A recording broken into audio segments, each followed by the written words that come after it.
les étudiants, aujourd'hui je veux représenter le module des liaisons chimiques.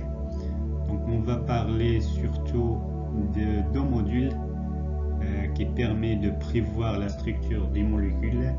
Ce modèle-là sont le module de Lewis et de Gillespie. Donc on va parler premièrement du module de Lewis dans la première partie, la première vidéo. Module de Lewis. Donc les liaisons chimiques, module de Lewis. Donc les liaisons chimiques, on va voir surtout les liaisons covalentes, les liaisons ioniques. Comme vous savez, dans la nature, les atomes se rencontrent très rarement à l'état isolé. Donc on trouve les atomes très rarement à l'état isolé dans la nature. C'est pour cela qu'ils cherchent à se stabiliser, soit de perdre des électrons ou bien gagner des électrons, ou bien en mettre des liaisons chimiques avec d'autres atomes. Ces liaisons chimiques résultent ou bien dues à l'interaction entre les électrons, le plus externe. Donc Lewis, d'abord, c'est un physicien chimique américain. Il travaillait surtout sur la chimie, surtout sur la liaison chimique et l'acide base. Donc on va parler de Lewis, la représentation Lewis des atomes et des molécules. Chaque atome est entouré d'un nombre de points égal au nombre des électrons de valence. Donc pour la représentation des atomes, le symbole chimique de l'élément est entouré d points. Ces points représentent les électrons de valence. Par exemple, l'atome d'hydrogène, Z égale à 1, le numéro atomique. Donc 1s1, la configuration électronique. Donc le nombre d'électrons de valence c'est 1. Donc le H, à côté de H, je mets un point. Deuxième élément, c'est l'élément de chlore, Z égale à 17. Donc la configuration électronique c'est 1s2, 2s2, 2p6, 3s2, 3p5. Donc le nombre d'électrons de valence c'est la dernière couche, n égale à 3. Donc il contient 7 électrons. Donc 7, je représente 7 électrons autour de Cl. 1, 2, 3, 4, 5, 6 et 7. Donc voilà la représentation des atomes. On passe à la représentation des molécules. Donc les atomes s'unissent en mettant chacune en commun un ou plusieurs électrons appartenant à leur couche de valence. Donc les atomes se relient avec des liaisons. Donc par exemple H2, la molécule de H2 d'hydrogène, donc il est constitué de deux atomes de H d'hydrogène. Chaque atome il est entouré d'un électron de valence, donc un point et c'est un point. Donc on va relier les deux par un trait qui représente une liaison chimique. Règle de l'octet.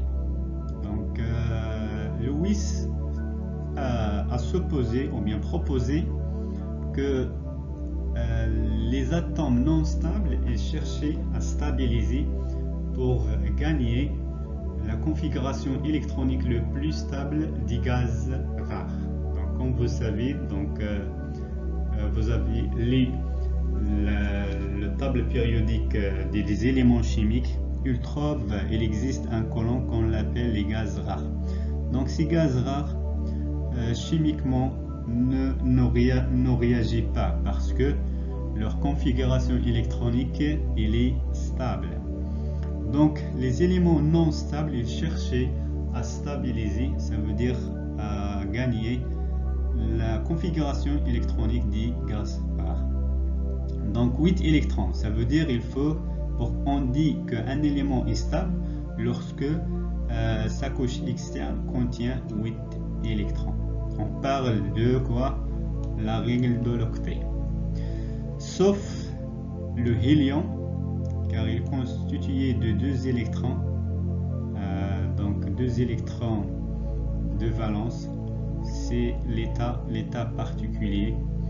Donc même pour l'hydrogène, donc pour les deux, il vérifie, le hélium, il vérifie la règle de Dewey.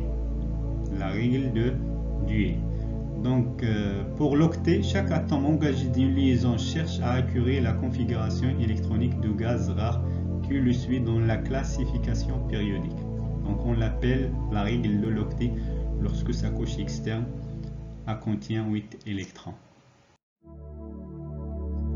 Donc, on va parler de la première liaison, c'est liaison covalente. Donc, type de liaison covalente. C'est quoi une liaison covalente?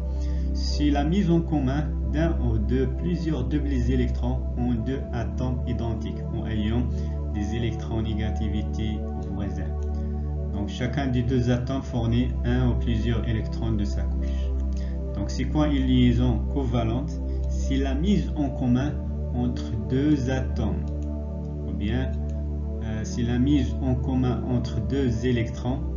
Chaque atome va donner un électron pour réaliser, voilà, l'atome A donne électron et B donne électron. Les deux réagissent pour donner une liaison. Et la liaison, on le représente par T.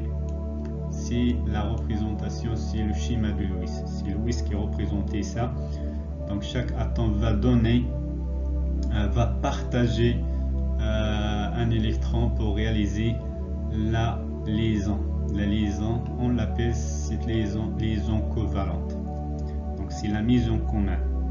Donc les deux électrons se trouvent au milieu pour la liaison covalente.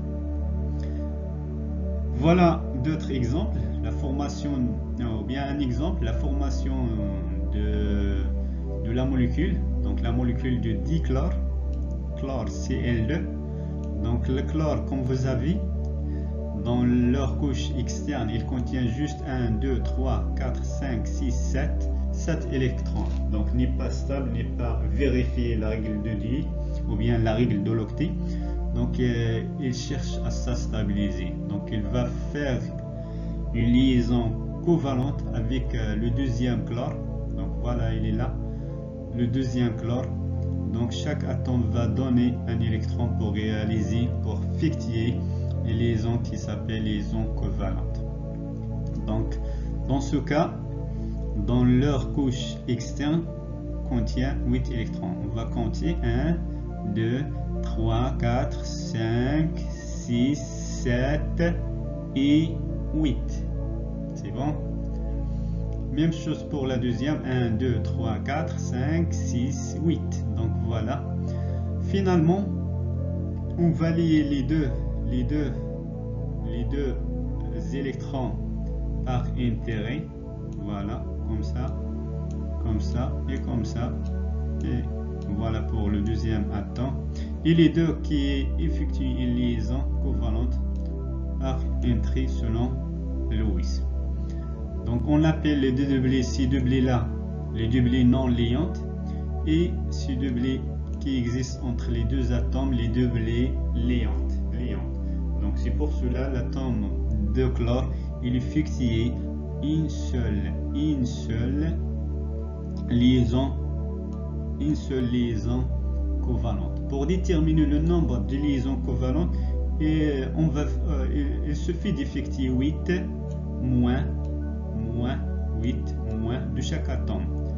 Pour déterminer le nombre de liaisons qu'effectue un atome, il faut appliquer cette règle, 8 moins le nombre des électrons de valence.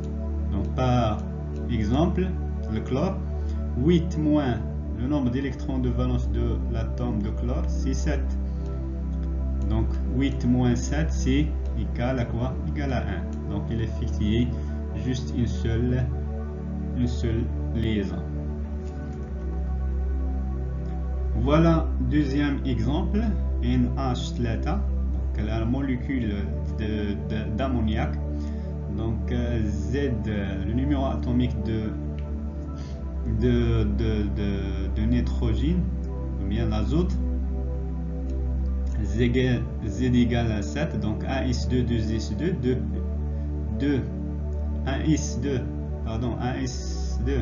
2s2, 2p3, donc la dernière couche c'est 2s2, 2p3, Donc le nombre c'est 5 électrons de valence. Voilà, c'est 5 électrons de valence.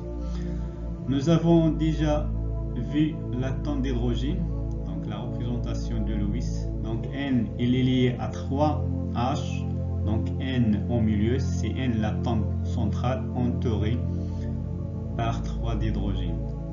Première, deuxième et troisième. Un seul électron, un seul électron, un seul électron. Donc pour l'atome d'azote, on a 5, 1, 2, 3, 4 et 5. Donc cet électron, chaque atome va donner un électron pour réaliser liaison covalente selon Lewis. Donc voilà la première liaison, voilà la deuxième et voilà la troisième. Les deux qui restent donnent un doublet non liant. Voilà la représentation de Lewis finale. Donc voilà, pour déterminer, on observe que la liaison ou bien l'atome d'azote effectue trois liaisons covalentes. Pour démontrer ça, donc 8 moins le nombre des électrons de valence de l'atome d'azote, c'est 5, donc moins 8, 5 égale à quoi? Égale à 3. Très bien. Donc l'azote se fait de 3, ou bien effectue, ou bien réaliser 3 liaisons covalentes. Deuxième exemple, c'est O2, donc ou bien H2O, c'est l'eau. Donc le numéro atomique de l'atome d'oxygène c'est Z égale à 8, donc 1s2, 2s2, 2p4. Donc le nombre d'électrons de valence c'est 6, voilà. Donc voilà, on va le représenter sous forme de Lewis. L'atome de l'oxygène entouré de 7 électrons, 1, 2, 3, 4, 5, 6. Combien de nombre de liaisons? Je fais la règle précédente. Donc voilà 8 moins le nombre d'électrons de valence moins 6, donc égal à quoi? Égal à 2. Donc l'oxygène réalise deux liaisons. L'oxygène réalise 2 électrons. C'est pour cela je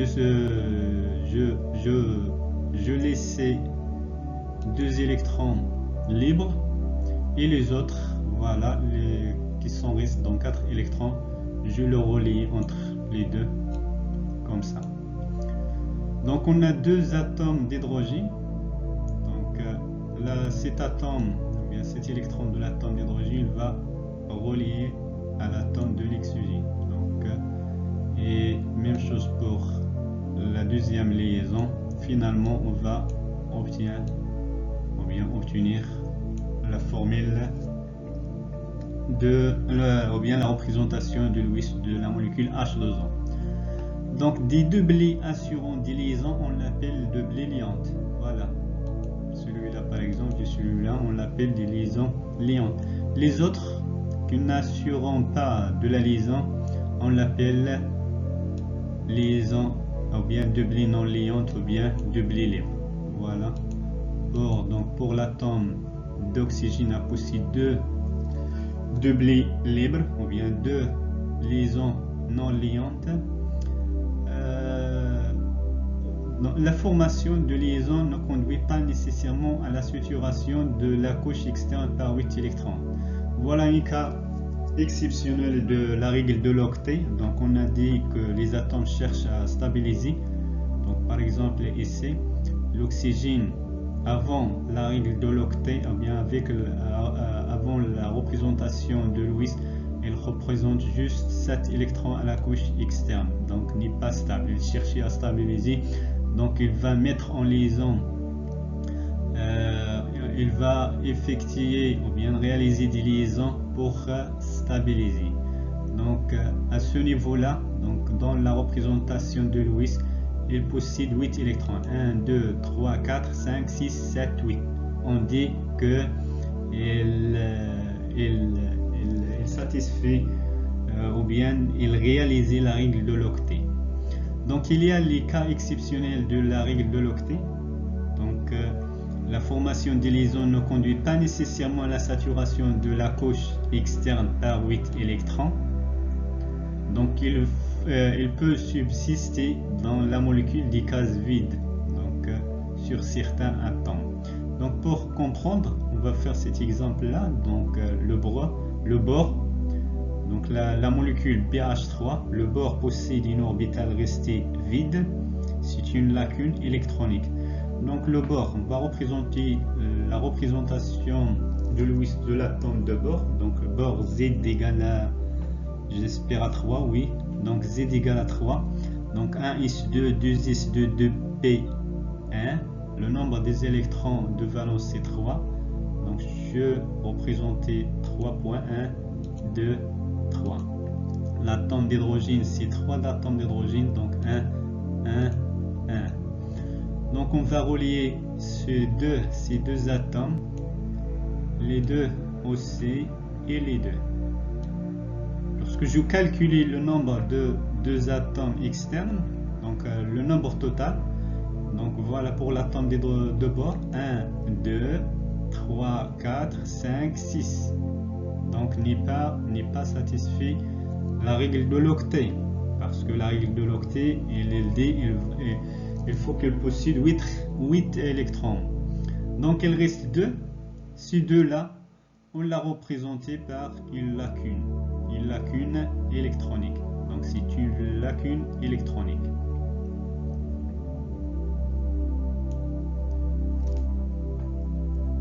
Ça veut dire qu'il va accepter d'autres électrons. Donc cette molécule-là, ou bien cet atome, il va représenter un accepteur des électrons, comme ça.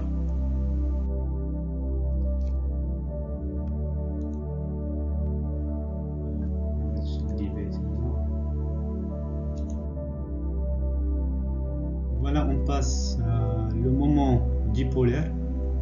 Donc lorsque les atomes A et B liés par des liaisons soit covalentes simples ou bien multiples ou bien datives, qui présentent des électronégativités différentes, il y a un déplacement. Dans ce cas, il y a un déplacement du nuage électronique vers l'élément le plus électronégativité, de moins électronégativité vers le plus l'électronégativité. Et dans ce cas, il y a l'apparition des charges partielles sigma plus, sigma moins. Donc P, il est plus électronégativité que A. Donc il y a la sigma moins à côté de B et sigma plus à côté de A. Puisque B est plus électronégativité. À cause de ces charges partielles, il y a un moment dipolaire de sigma moins. Ça veut dire l'atome le plus électronégativité vers moins électronégativité. Ce dipôle-là, on la note soit nu ou bien P. Donc pour calculer le dipôle, la relation s'écrit nu égale à la charge. Donc la charge, donc j'utilise P, donc P égale la charge fois la distance. Bien, donc P est suivi de B vers A, donc c'est la vecteur BA. En module, donc P égale la charge, donc la charge c'est E, la charge élémentaire 1,6 10 à la puissance moins 19 fois la charge partielle fois la distance. Donc PA c'est la distance D entre A et P. Donc Q égale à E fois sigma. Donc l'unité de P c'est donc la charge c'est coulomb, D donc D c'est mètre, donc coulomb fois mètre. Mais l'unité principale c'est dB, donc 1 dB égale 1 sur 3 10 à la puissance moins 19 coulomb fois mètre. Lorsque sigma est nul, donc le moment est nul, on parle de la liaison purement covalente. Si sigma égale à 1, donc sigma égale à 1, donc le moment égale à E fois D dans ce cas. Voilà, le moment égal à E fois D. Et on parle d'une liaison qui est ionique. Donc toujours sigma se trouve ou bien existe entre 0 et 1. Donc sigma 0 et 1. Lorsqu'il est égal à 1, on parle de liaison covalente. Lorsqu'il est égal à 0, on parle d'une liaison covalente. Et lorsqu'il est égal à 1, on parle de liaison qui est purement ionique. Détermination de pourcentage de caractère. Le pourcentage de caractère. Donc on utilise cette relation. Donc sigma égale P réel sur P ionique. P réel sur P ionique. Donc voilà la réelle, P réel. On calcule par cette relation. On lui divise par la charge ionique, ou bien le moment ionique est égal à E fois D. On multiplie ce rapport par 100, on trouve le pourcentage ou bien le caractère ionique. Donc à ce point là je termine notre partie de liaison chimique. À la deuxième vidéo Inch'Allah, où on va parler je vais parler de la deuxième modèle de Gillespie.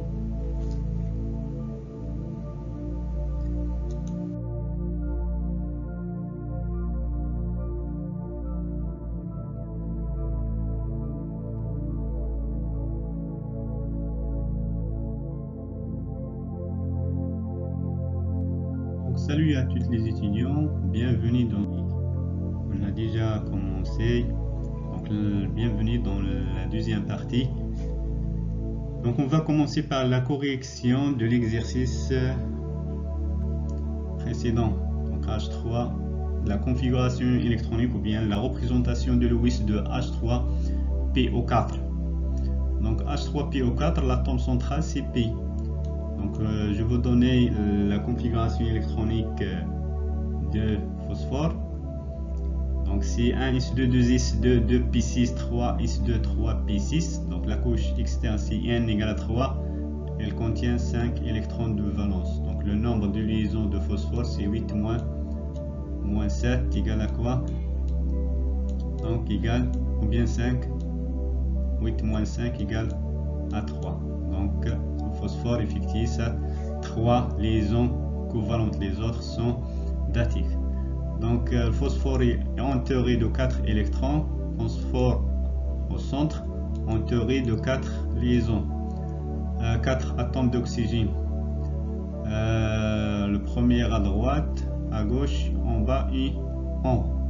Donc je relie, puisque le phosphore effectue 3 liaisons covalentes, donc je relie le phosphore par premier oxygène, deuxième oxygène et 3 oxygènes. Donc le reste avec l'oxygène c'est une liaison dative. Donc plus ou moins le phosphore c'est un donneur et l'oxygène c'est un récepteur. Donc voilà une liaison dative.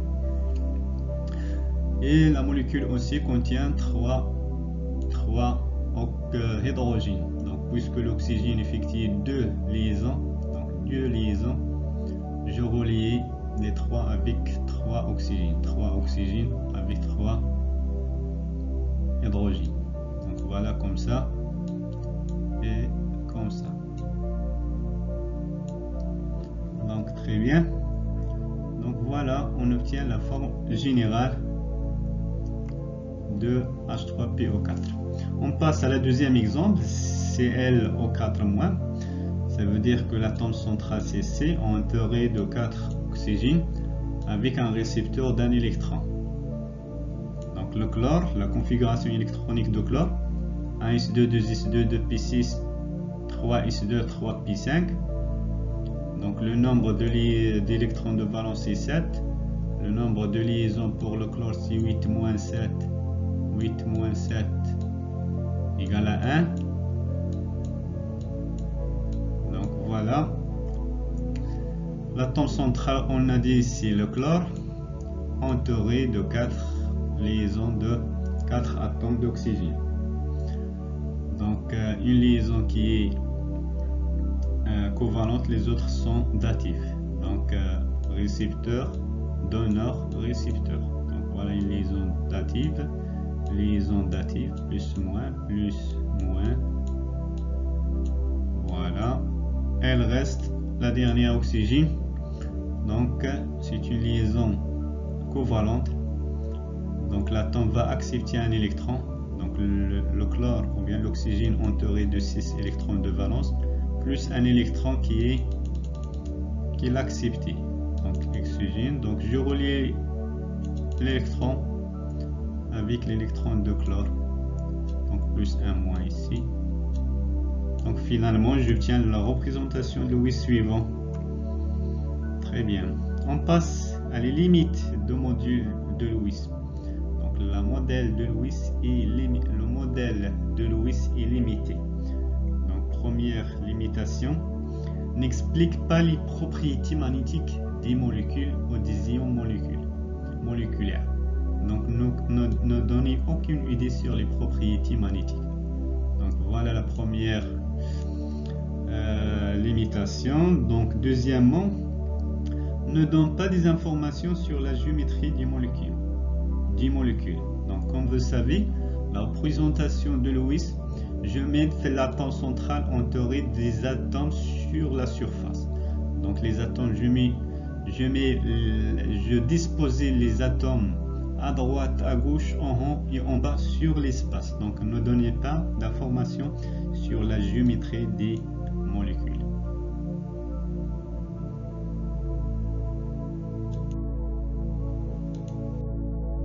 Donc très bien, on va passer à un deuxième modèle, c'est le modèle de Gillespie, donc la géométrie des édifices covalentes. Donc ce modèle permet de prévoir de façon qualitative la géométrie des petites molécules covalentes. Il est basé sur la répulsion des paires électroniques de la couche de valente. Donc voilà ce modèle-là, il va donner une idée sur la géométrie des molécules ou bien la disposition des atomes dans l'espace, d'où la géométrie du molécule.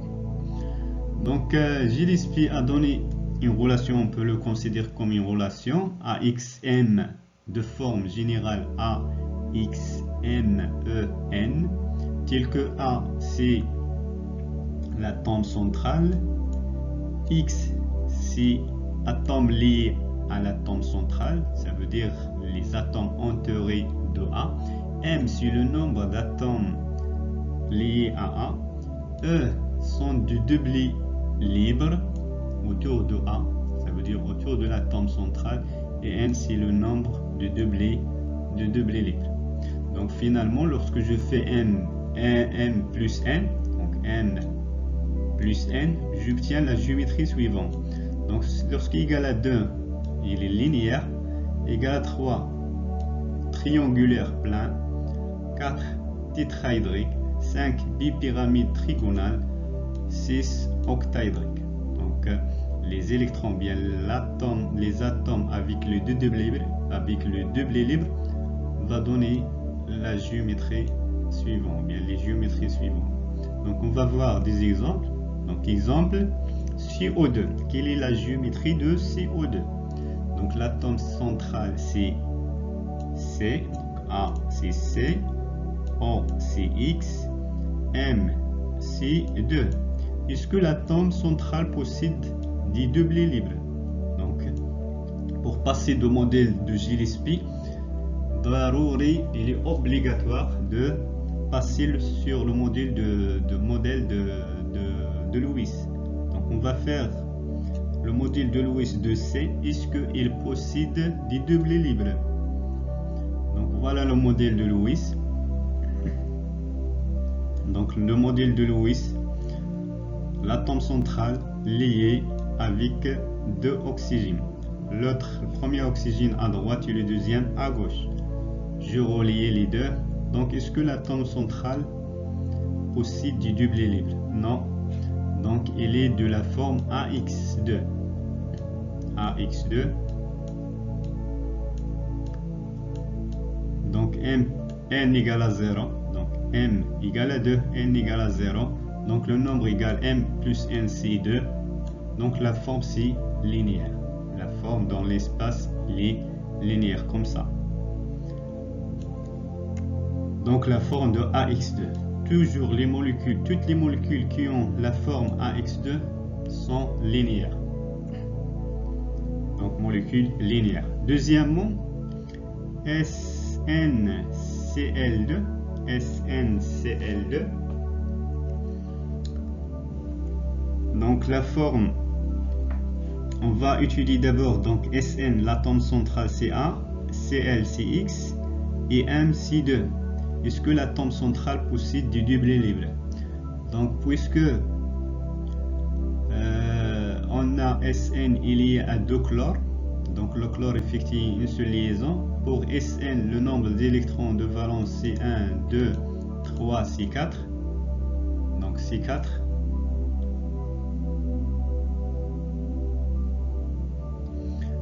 Donc c'est 4. Donc je lis le premier avec Cl et deuxième Cl. Il reste un double libre. Donc un double libre. Donc la forme générale de cette liaison, ou bien de cette molécule, c'est AX2 avec une seule liaison. Ça veut dire qu'il existe un ici. Donc la forme, c'est de quoi? 2 plus 1. 2 plus 1, c'est 3. C'est triangulaire plein. C'est triangulaire plein avec le double libre. Ah, il existe un double libre. Mais si je considère juste les molécules, la forme c'est CODI. Donc elle est CODI sous forme de V. Donc molécule CODI au angulaire. On dit molécule CODI au angulaire. Donc elle est triangulaire avec le double libre. Donc comme un triangle, comme ça. Mais lorsque je considère justement les atomes, elle est de forme CODI. Donc exemple 3 c'est NH3. Donc NH3 c'est de la forme, voilà la représentation Lewis de NH3. On a déjà vu ça dans le vidéo précédent. Donc NH3 et l'atome central possède un double libre. Donc il est de forme AX2 bien 3 E. Donc 3 plus 1 c'est quoi? C'est 4. Donc la forme c'est un pyramide ou bien tétraédrique avec si je considère le double libre, c'est un pyramide comme ça. Mais si je m'intéresse seulement à les atomes, la forme c'est un pyramide. Donc la forme c'est donc AX3E, pyramide trigonale. Donc c'est un pyramide. Donc finalement, en bref, lorsque m égale à n plus 2 plus n égale à 2, j'obtiens une liaison qui est linéaire. Donc AX2 au 0, pas de liaison, pas de double libre. Donc AX2, donc il est linéaire comme CO2 ACN PeH2. Si m plus n égale à 3, par exemple AX3 au 0. Donc la forme c'est un triangle. La forme c'est un triangle. On concerne les doubles libres, mais si je m'intéresse à les atomes seulement, on obtient un triangulaire. J'obtiens CODI. Donc il est CODI. AX2 O1.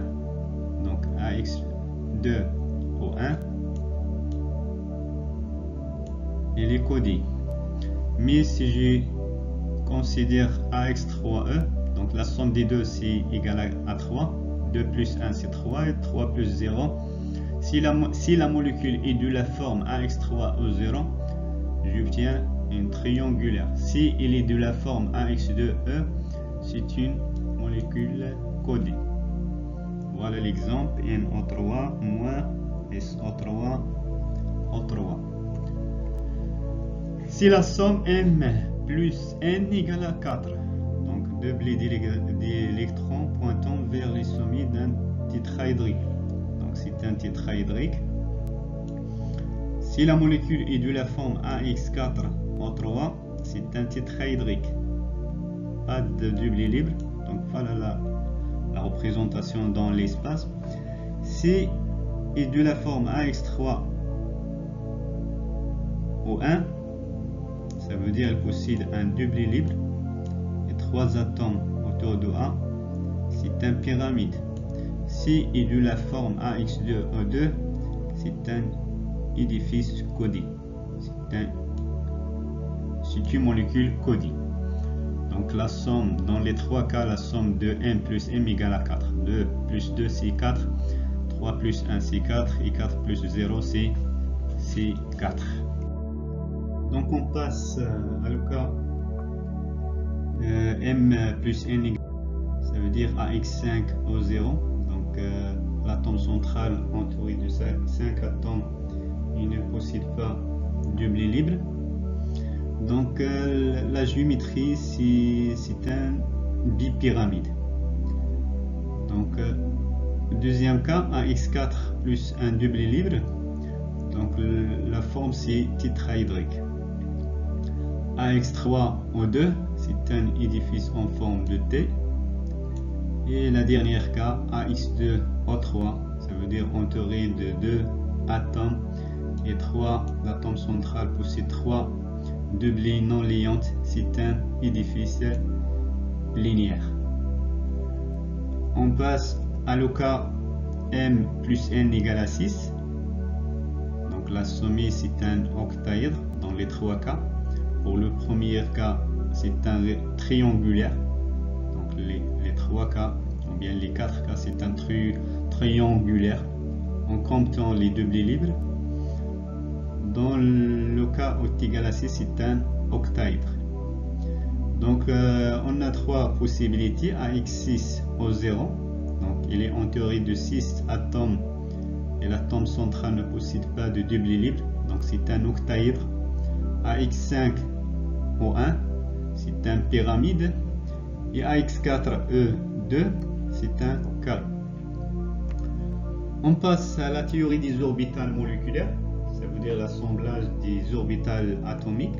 Donc les orbitales moléculaires est égal ou bien est engendré par la combinaison linéaire des orbitales atomiques. Dans ce chapitre-là, ou bien dans cette partie, on va parler de la combinaison ou bien la recouvrement des orbitales atomiques au niveau de la molécule, et on va parler de la diagramme énergétique d'une molécule. Donc combinaison des orbitales de forme S. Donc comme vous avez vu dans l'atomistique, donc les orbitales de forme S est une sphère. Donc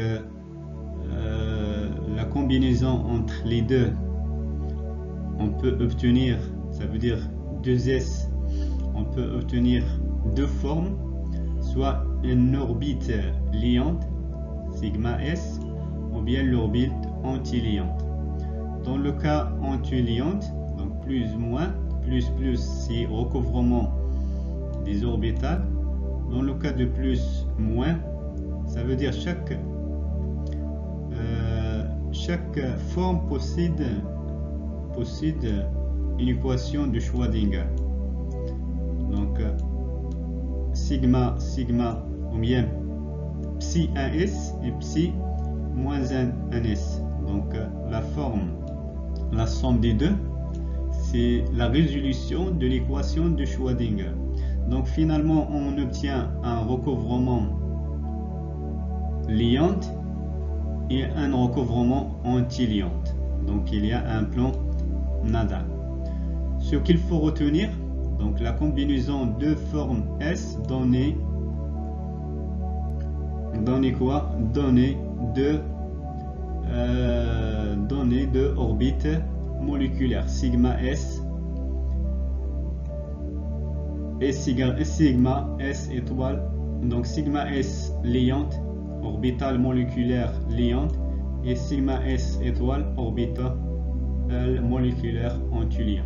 Donc la recouvrement ou bien la combinaison de deux couches de forme S donner deux orbitales moléculaires liantes sigma S et anti-liant sigma S étoile. On passe à la combinaison des orbitales SP. Donc recouvrement entre S et PZ. Donc on sait que la forme P possède trois types, PX, PY et PZ. Donc recouvrement entre S et PZ. Donc axial. Donc la forme de P se forme de 8 inversé, ou bien plus l'infini comme ça, plus ou moins. Donc dans ce cas, on obtient un recouvrement sigma SP, donc orbitale moléculaire liante. Donc le recouvrement ou bien la combinaison entre S et la couche PZ donnait sigma SP qui est liante.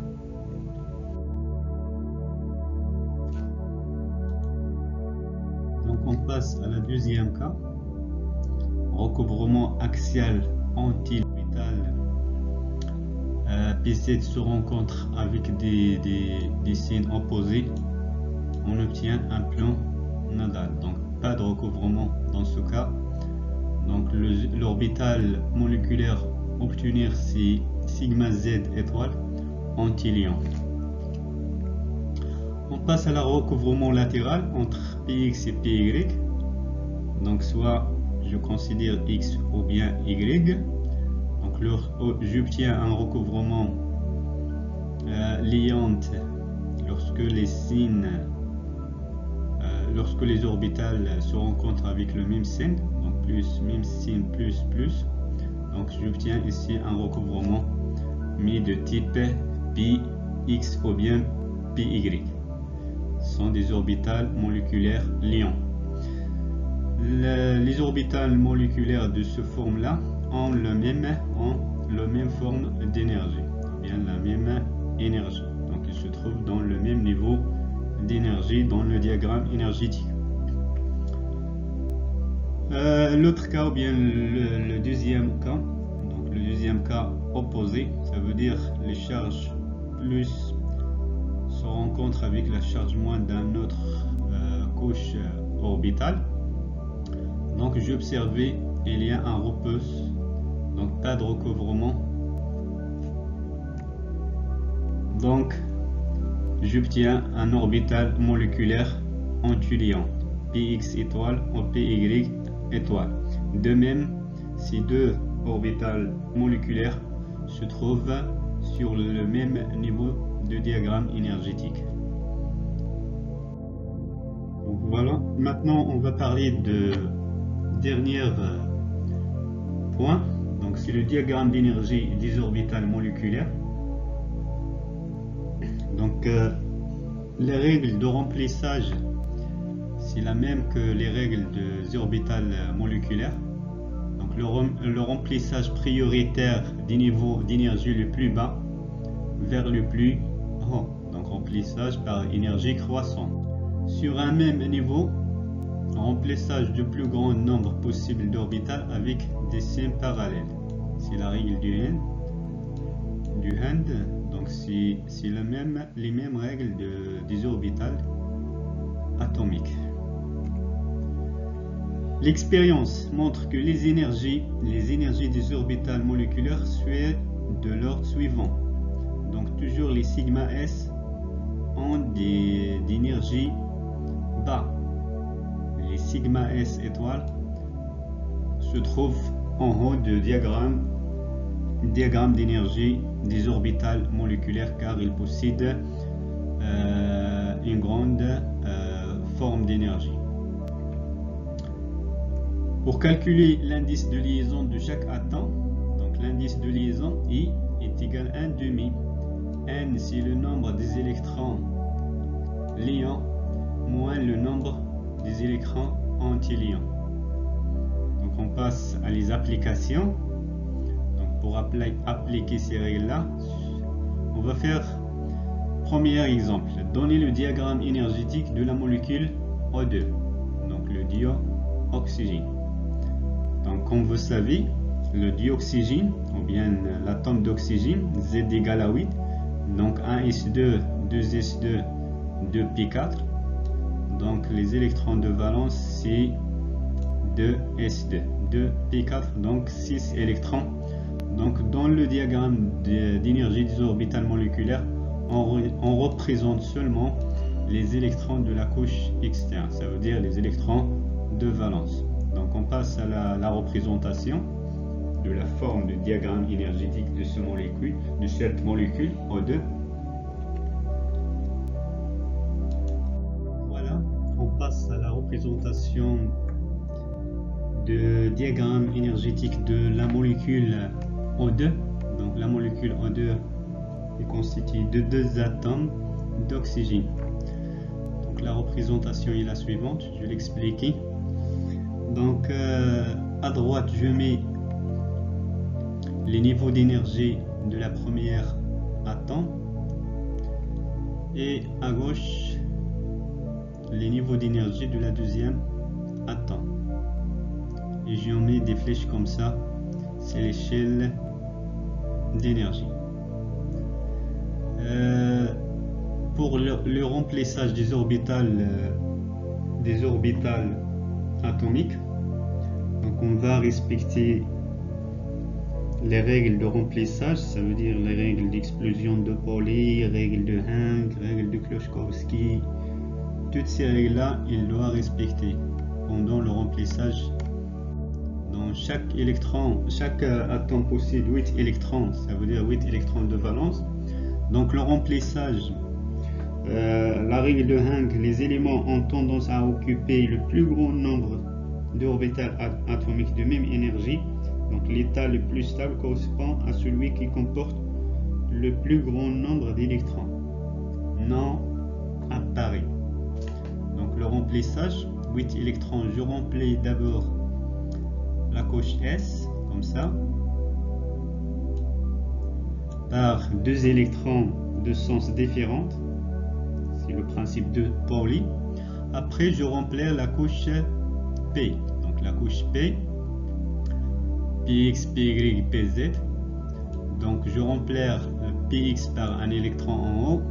Je passe Py et Pz. Après, je reviens à Px et je mets des électrons en bas. Mais je complète 8 électrons. 8. 1, 2, 3, 4, 5. 1, 2, 3, 4, 5, 6. Oui, c'est 6 électrons, pardon. 6 électrons de valence. Même chose pour la deuxième atome. Donc voilà, je remplis la première couche, comme ça. Et je passe à la deuxième couche. Je mets la première électron, deuxième, troisième, et je reviens à Px vers l'inverse. Donc 6 électrons de valence. Donc puisque l'énergie, ou bien la différence d'énergie entre P et S, elle est très grande, 17 électrovolts. Donc elle est très grande, donc pas d'influence entre P et S.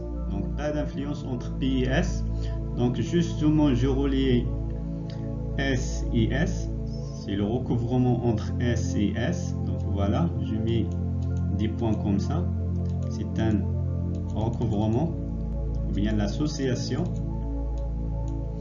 Et je passe à P, l'association entre P. Donc P, il y a l'intersection.